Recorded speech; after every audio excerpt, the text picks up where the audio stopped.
दूरदृष्टा, एक युगदृष्टा।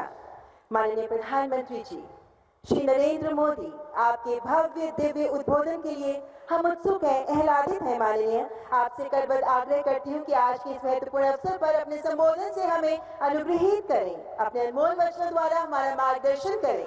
माननीय प्रधानमंत्री श्री नरेंद्र मोदी।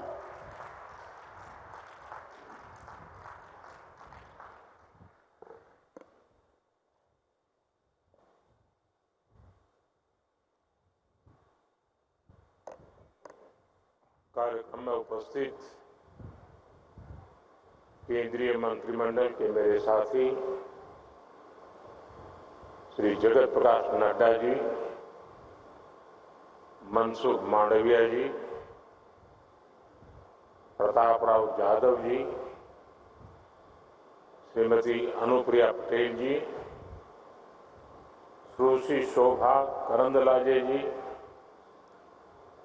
संसद में मेरे साथी इसी क्षेत्र के सांसद श्री रामवीर सिंह बिधूड़ी जी, विभिन्न राज्यों से वर्चुअल माध्यम से जुड़े माननीय राज्यपालगण, माननीय मुख्यमंत्रीगण, सांसदगण, विधायकगण, अन्य सभी सम्मानित जनप्रतिनिधि, देश के विभिन्न भागों से स्वास्थ्य संस्थानों से जुड़े डॉक्टर, वैद्य, आयुष और हेल्थ प्रोफेशनल्स, स्वास्थ्य व्यवस्था से जुड़े लाखों भाई और बहनों, all India institute of Ayurveda के सभी डॉक्टर्स एवं कर्मचारी, देवी और सज्जनों,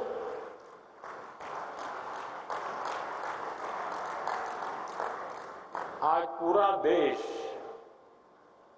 धनतेरस और भगवान धन्वंतरी की जयंती का पर्व मना रहा है। मैं आप सबको धनतेरस और धन्वंतरी जयंती की बधाई देता हूं। आज के दिन देश में बहुत बड़ी संख्या में लोग अपने घर के लिए कुछ न कुछ नया खरीदते हैं। मैं विशेष रूप से देश के व्यापारी साथियों को भी शुभकामनाएं देता हूं। आप सभी को भी दीपावली की भी अग्रिम शुभकामनाएं।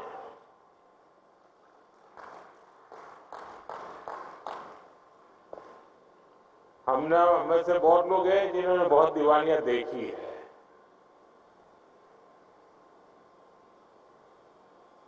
लेकिन दिवालियां भले देखी हो, ये दिवाली ऐतिहासिक है। आपको लगेगा कि भाई इतनी दिवाली देख करके तो बाल सफेद हो गए और मोदी जी ये ऐतिहासिक दिवाली कहां से लाए।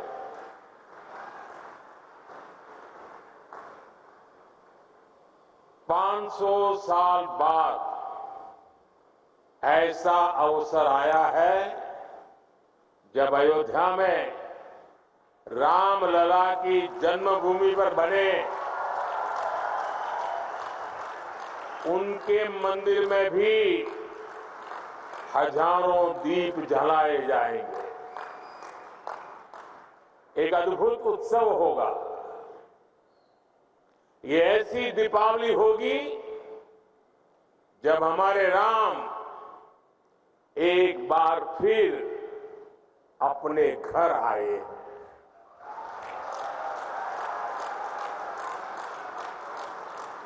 और इस बार ये प्रतीक्षा 14 वर्ष के बाद नहीं, 500 वर्षों के बाद पूरी हो रही है।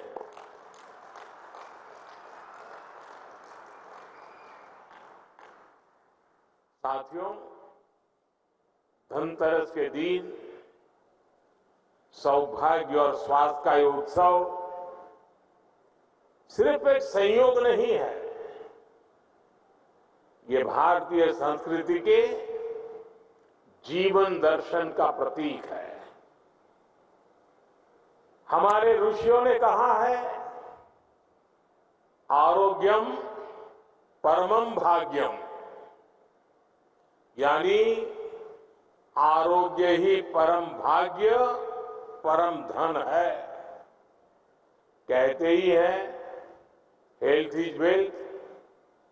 यह प्राचीन चिंतन आज आयुर्वेद दिवस के रूप में पूरी दुनिया में छा रहा है। हम सबके लिए खुशी की बात है कि आज 150 से ज्यादा देशों में आयुर्वेद दिवस मनाया जा रहा है। ये प्रमाण है आयुर्वेद को लेकर बढ़ रहे वैश्विक आकर्षण का, और ये प्रमाण है कि नया भारत अपने प्राचीन अनुभवों से विश्व को कितना कुछ दे सकता है। साथियों, बीते 10 वर्षों में देश ने आयुर्वेद के ज्ञान को मॉडर्न मेडिसिन के साथ जोड़कर स्वास्थ्य के क्षेत्र में एक नया अध्याय जोड़ा है। All India institute of Ayurveda इसका एक बड़ा केंद्र बना है। 7 वर्ष पहले आज ही के दिन मुझे इस इंस्टीट्यूट के पहले फेज को समर्पित करने का सौभाग्य मिला था। आज भगवान धन्वंतरी की जयंती पर ही मुझे इसके सेकंड फेज के लोकार्पण का अवसर मिल रहा है। अब यहां पंचकर्म जैसी प्राचीन पद्धतियों का आधुनिक टेक्नोलॉजी के साथ फ्यूजन देखने को मिलेगा। आयुर्वेद और मेडिकल साइंस की फील्ड में एडवांस रिसर्च भी होगी, और मैं इसके लिए सभी देशवासियों को बधाई देता हूं। साथियों, जिस देश के नागरिक जितने स्वस्थ होंगे, उस देश की प्रगति की गति भी तेज होगी। इस सोच के साथ अपने नागरिकों के स्वास्थ्य को प्राथमिकता देते हुए केंद्र सरकार ने स्वास्थ्य नीति के 5 स्तंभ तय किए हैं। पहला, प्रिवेंटिव हेल्थ केयर, यानी बीमारी होने से पहले का बचाव। दूसरा, समय पर बीमारी की जांच। तीसरा, मुफ्त और सस्ता इलाज, सस्ती दवाएं। चौथा, छोटे शहरों में अच्छा इलाज, डॉक्टरों की कमी दूर करना। और पांचवा, स्वास्थ्य सेवा में टेक्नोलॉजी का विस्तार। भारत अब हेल्थ सेक्टर को होलिस्टिक हेल्थ केयर की नजर से देखता है। आज इस कार्यक्रम में इन 5 स्तंभों की मजबूत झलक दिखाई देती है। अभी यहां लगभग 13,000 करोड़ रुपए की परियोजनाओं का उद्घाटन और शिलान्यास हुआ है। आयुष स्वास्थ्य योजना के तहत 4 सेंटर ऑफ एक्सीलेंस,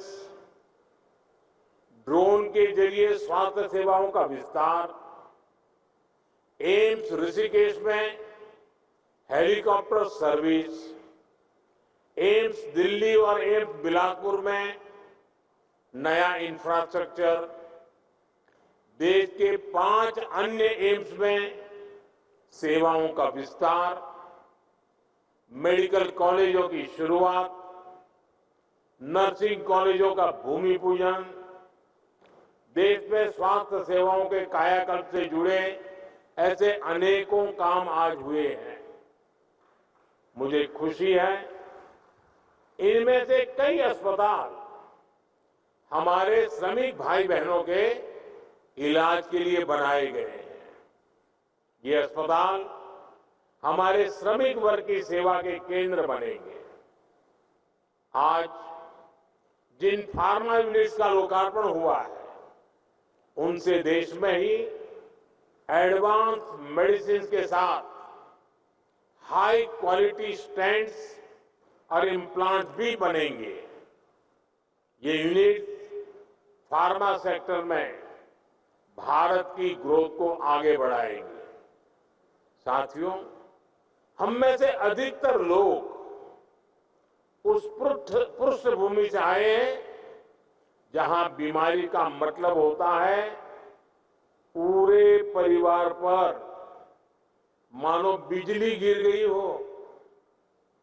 गरीब के घर में कोई एक अगर गंभीर रूप से बीमार होता है तो उसका असर घर के हर सदस्य पर पड़ता है।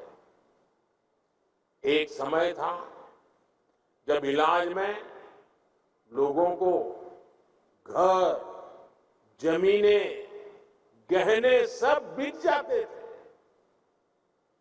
गंभीर बीमारी के इलाज का खर्च सुनकर ही गरीब की आत्मा कांप जाती थी। बुजुर्ग मां सोचती थी कि अपना इलाज कराऊं या नाती पोते की पढ़ाई। बुजुर्ग पिता सोचता था अपना इलाज कराऊं या घर के खर्च देखूं। इसलिए गरीब परिवार के बड़े बुजुर्गों को बस एक ही रास्ता दिखाई देता था, चुपचाप तकलीफ सहो, दर्द बर्दाश्त करो, चुपचाप मृत्यु का इंतजार करो। पैसे की कमी की वजह से इलाज ना करा पाने की वो बेबसी, वो बेचारगी गरीब को तोड़कर रख देती थी। मैं अपने गरीब भाई बहनों को इस बेबसी में नहीं देख सकता था। इसलिए ही उस संवेदना में से, उस दर्द में से, उस पीड़ा में से मेरे देशवासियों के प्रति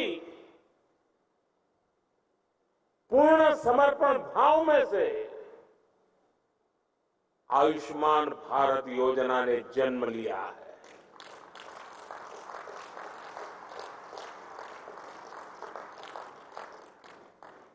सरकार ने तय किया कि गरीब के अस्पताल में भर्ती होने का खर्च 5 लाख रुपए तक के इलाज का खर्च सरकार उठाएगी। आज मुझे संतोष है कि देश में लगभग 4 करोड़ गरीबों ने आयुष्मान योजना का लाभ उठाया है।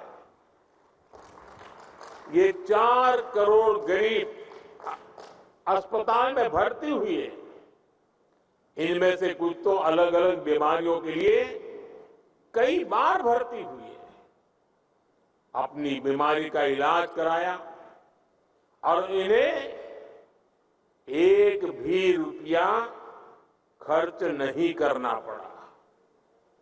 अगर आयुष्मान योजना न होती तो इन गरीबों को करीब करीब 1.25 लाख करोड़ रुपए अपनी जेब से देने होते हैं।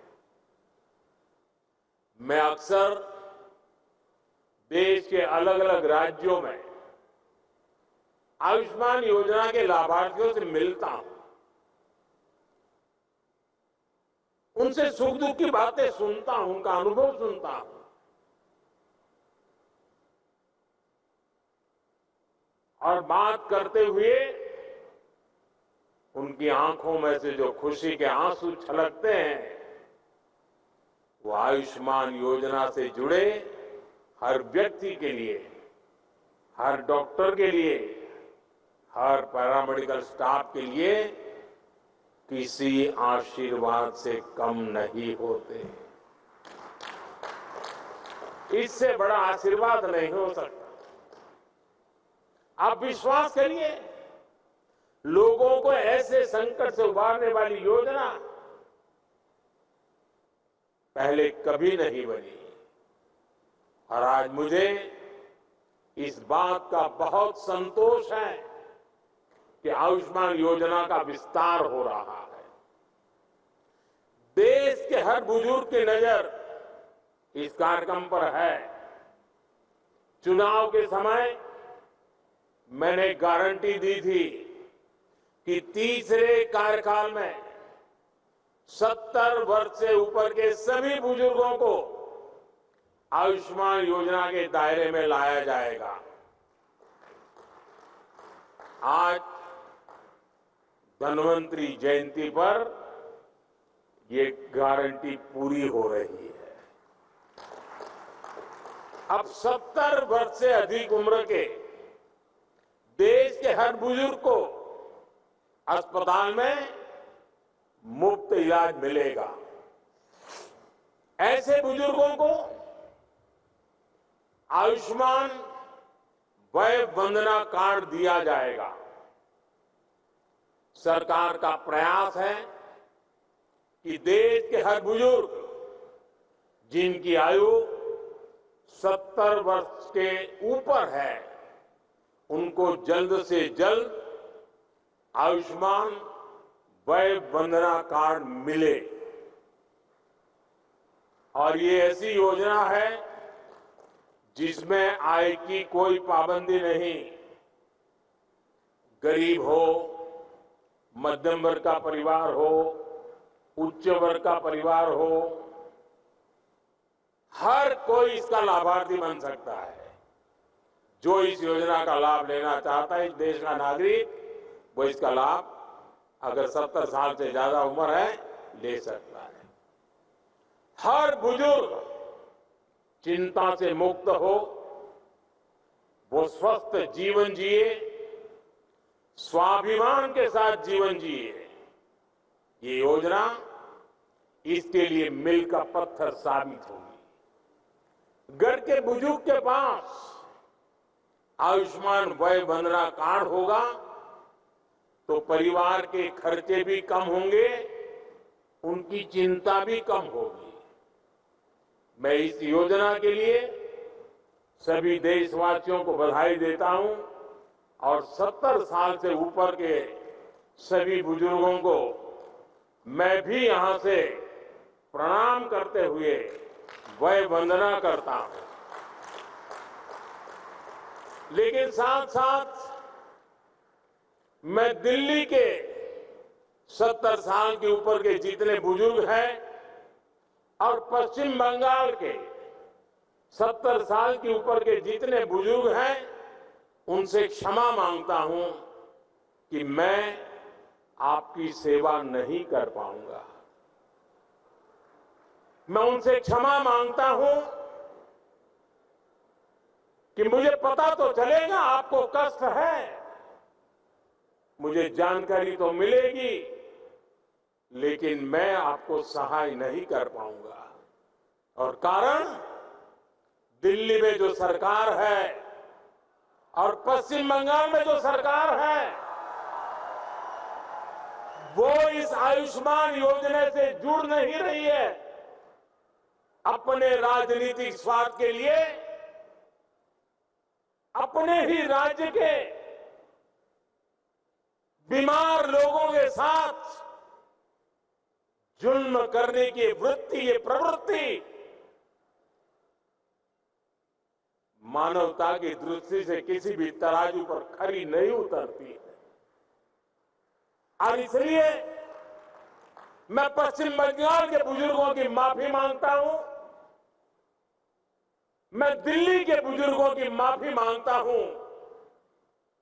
देशवासियों की तो सेवा कर पा रहा हूं, लेकिन राजनीतिक स्वार्थ की वृत्ति की दीवारें मुझे दिल्ली के बुजुर्गों की सेवा करने से रोक रही है, पश्चिम बंगाल के बुजुर्गों की सेवा करने से रोक रही है।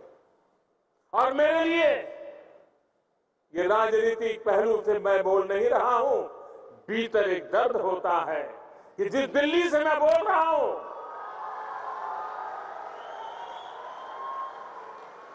दिल्ली के भी बुजुर्ग मेरी बात सुनते होंगे।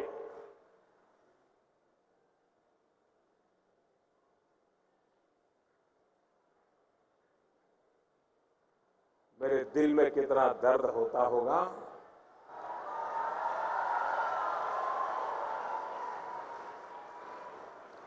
मैं शब्दों में बयान नहीं कर पाऊंगा।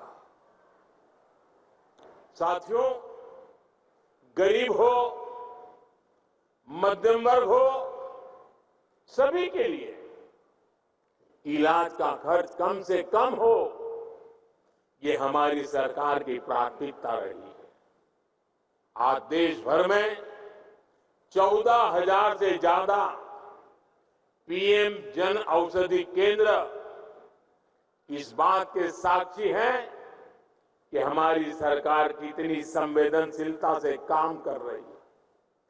जन औषधि केंद्रों पर 80% डिस्काउंट पर दवाइयां मिलती है। अगर ये जन औषधि केंद्र ना होते तो गरीबों को, मध्यम वर्ग को अब तक जो दवाइयां बिकी है उसके हिसाब से मैं कह सकता हूं कि 30,000 करोड़ रुपया उनका दवाइयों के लिए ज्यादा खर्च हुआ होता, उनके 30,000 करोड़ रुपए बचे क्योंकि जन औषधि केंद्र से दवाई मिली, 80% डिस्काउंट में मिली। आप जानते हैं, हमने स्टेंट और नी इम्प्लांट में जैसे उपकरणों को सस्ता किया है। अगर ये निर्णय भी ना लिया होता तो सामान्य मानवी पर, जिन्होंने ये ऑपरेशन करवाए हैं, उनको 80,000 करोड़ रुपए ज्यादा खर्च करना पड़ता। ये हमारे प्रयासों का परिणाम है कि उनके 80,000 करोड़ रुपए बचे हैं। मुफ्त डायलिसिस की योजना से भी लाखों मरीजों का हजारों करोड़ रुपए का खर्च बचा है। हमारी सरकार जानलेवा बीमारियों से रोकथाम के लिए मिशन इंद्रधनुष अभियान चला रही है। इससे न सिर्फ गर्भवती महिलाओं की जिंदगी बच रही है, नवजात शिशुओं का जीवन बच रहा है, बल्कि वो गंभीर बीमारियों की चपेट में आने से भी बच रहे हैं। मैं अपने देश के गरीब और मध्यम वर्ग को महंगे इलाज के बोझ से बाहर निकालकर ही रहूंगा, और देश आज इसी दिशा में आगे बढ़ रहा है। साथियों, आप जानते हैं, बीमारी से होने वाली परेशानी और रिस्क को कम करने के लिए सबसे जरूरी होती है टाइमली डायग्नोसिस। अगर कोई बीमार होता है तो उसे जल्दी जांच की सुविधा मिले, जल्दी इलाज शुरू हो सके। इसके लिए देश भर में 2 लाख से ज्यादा आयुष्मान आरोग्य मंदिर खोले गए हैं। आज इन आरोग्य मंदिरों पर करोड़ों लोगों की कैंसर, ब्लड प्रेशर, डायबिटीज जैसी बीमारियों की आसानी से जांच हो पा रही है। आसानी से जांच की वजह से लोगों का इलाज भी समय पर शुरू हो रहा है और समय पर शुरू हुआ इलाज भी लोगों के पैसे बचा रहा है। हमारी सरकार स्वास्थ्य के क्षेत्र में टेक्नोलॉजी का ज्यादा से ज्यादा इस्तेमाल करके भी देशवासियों के पैसे बचा रही है। ई संजीवनी योजना के तहत अब तक 30 करोड़ लोग, यह आंकड़ा छोटा नहीं है, 30 करोड़ लोग मान्य प्रतिष्ठित डॉक्टरों से ऑनलाइन परामर्श ले चुके हैं। डॉक्टरों से निशुल्क और सटीक परामर्श मिलने से भी उनके बहुत पैसे बचे हैं। आज हमने यू विन प्लेटफॉर्म भी लॉन्च किया है। इस प्लेटफॉर्म के साथ ही भारत के पास अपना एक टेक्नोलॉजिकली एडवांस इंटरफेस होगा। कोरोना के समय हमारे कोविन प्लेटफॉर्म की सफलता को पूरी दुनिया ने देखा है। पेमेंट सिस्टम में यूपीआई की सक्सेस भी आज एक ग्लोबल स्टोरी बन चुकी है। डिजिटल पब्लिक इंफ्रास्ट्रक्चर यानी डीपीआई के जरिए वही सफलता भारत अब हेल्थ सेक्टर में दोहरा रहा है। साथियों, हेल्थ सेक्टर में आजादी के 6-7 दशकों में जो काम नहीं हुआ वो बीते 10 वर्षों में हुआ है। बीते 10 साल में देश में रिकॉर्ड संख्या में नए एम्स और मेडिकल कॉलेज खोले गए हैं। आज इस कार्यक्रम में ही कर्नाटका, यूपी, एमपी और मध्य प्रदेश, वहां कई हॉस्पिटलों का शिलान्यास हुआ है। कर्नाटका के नरसापुर और बोम्मा सांद्रा में, मध्य प्रदेश के पीथमपुर, आंध्र प्रदेश के अचितापुरम और हरियाणा के फरीदाबाद में नए मेडिकल कॉलेजों का शिलान्यास हुआ है। यूपी के मेरठ में नए ईएसआईसी हॉस्पिटल का काम भी शुरू हुआ है। इंदौर में भी अस्पताल का लोकार्पण हुआ है। अस्पतालों की बढ़ती हुई ये संख्या बताती है कि मेडिकल सीटें भी उतनी ही तेजी से बढ़ रही है। मैं चाहता हूं किसी गरीब बच्चे के उसका जो डॉक्टर बनने का सपना है वो सपना टूटना नहीं चाहिए। और मैं मानता हूं सरकार की सफलता उसमें भी है कि मेरे देश के किसी नौजवान का सपना टूटे नहीं। सपनों में भी अपना एक सामर्थ्य होता है। सपने भी कभी कभी प्रेरणा का कारण बन जाते हैं। मैं चाहता हूं किसी मध्यम वर्ग के बच्चे को मजबूरी में मेडिकल की पढ़ाई के लिए विदेश न जाना पड़े। इसलिए पिछले 10 साल से भारत में मेडिकल सीटें बढ़ाने का एक अभियान चल रहा है। बीते 10 साल में एमबीबीएस और एमडी की करीब कुल मिलाकर 1 लाख नई सीटें जोड़ी गई है। और मैंने इसी साल लाल किले से घोषणा की है कि आने वाले 5 वर्ष में हम मेडिकल लाइन में 75,000 नई सीटें और जोड़ेंगे। आप कल्पना कर सकते हैं गांव गांव तक डॉक्टरों की पहुंच कितनी ज्यादा बढ़ने वाली है। साथियों, आज देश में 7.5 लाख से ज्यादा रजिस्टर्ड आयुष प्रैक्टिशनर हमारे यहां है। हमें ये संख्या भी और बढ़ानी है। इसके लिए भी देश में काम चल रहा है। आज दुनिया भारत को मेडिकल और वेलनेस टूरिज्म के एक बहुत बड़े सेंटर के रूप में भी देखती है। पूरी दुनिया से लोग योग, पंचकर्म और मेडिटेशन के लिए भारत आते हैं। आने वाले समय में ये संख्या और तेजी से बढ़ेगी।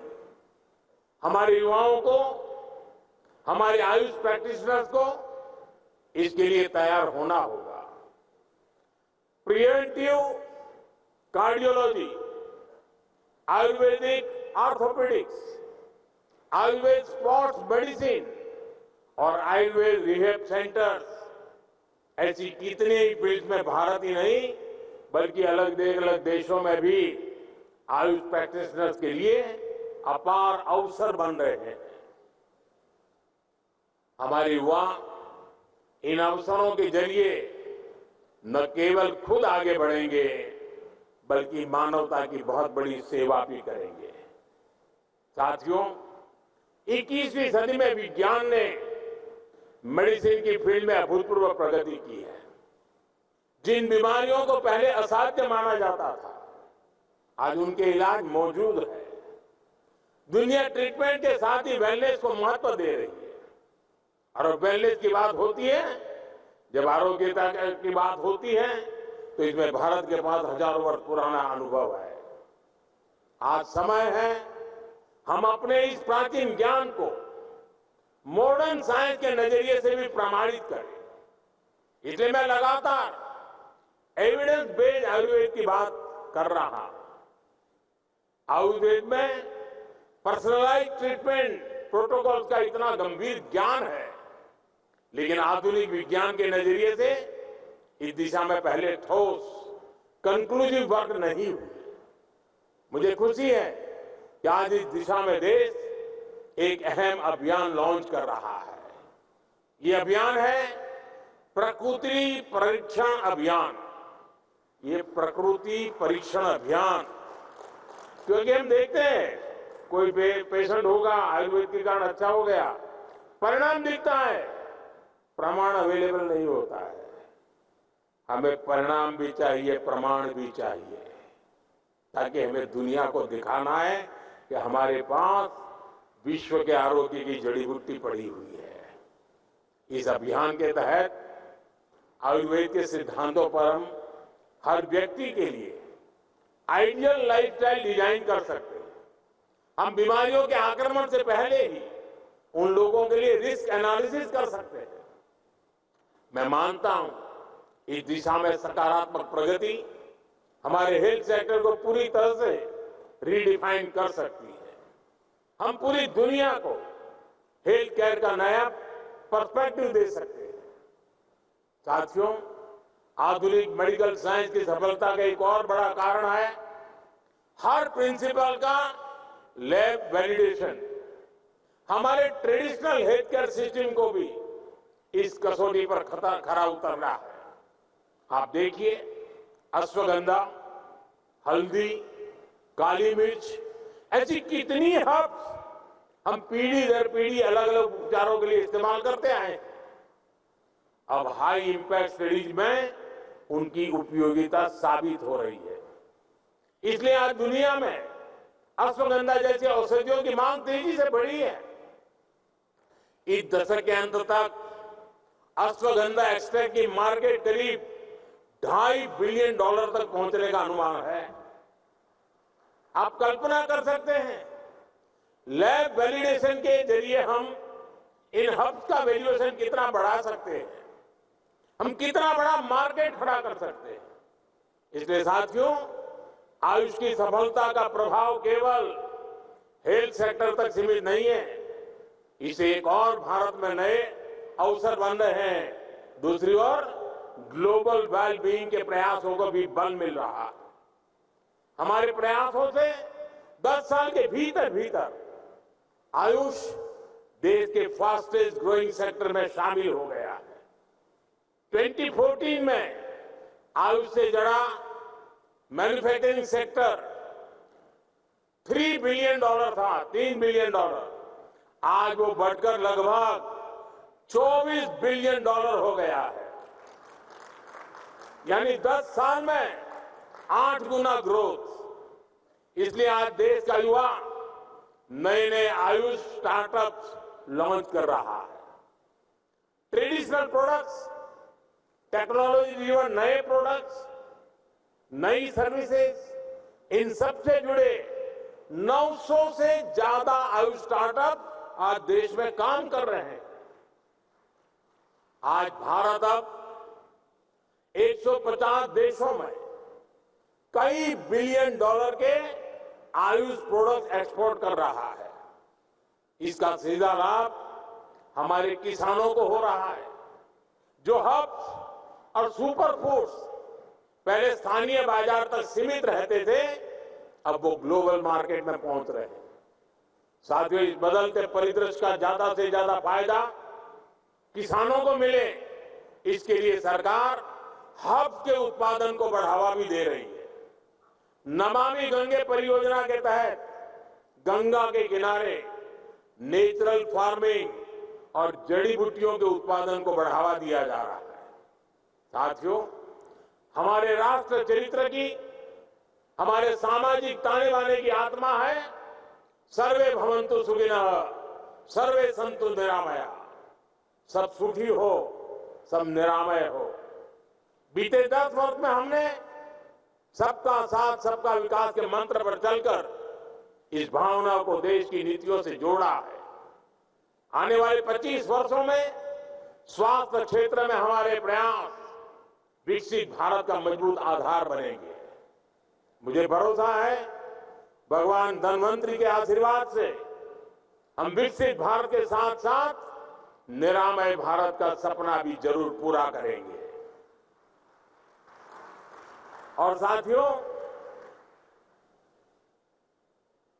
जब मैं परिणाम और प्रमाण की चर्चा करता था, हम एक काम की दिशा में बहुत ताकत लगाने वाले हैं, और वो है हमारे देश में हस्तप्रत मैन्युस्क्रिप्ट्स बहुत बड़ी मात्रा में बिखरी पड़ी हुई है।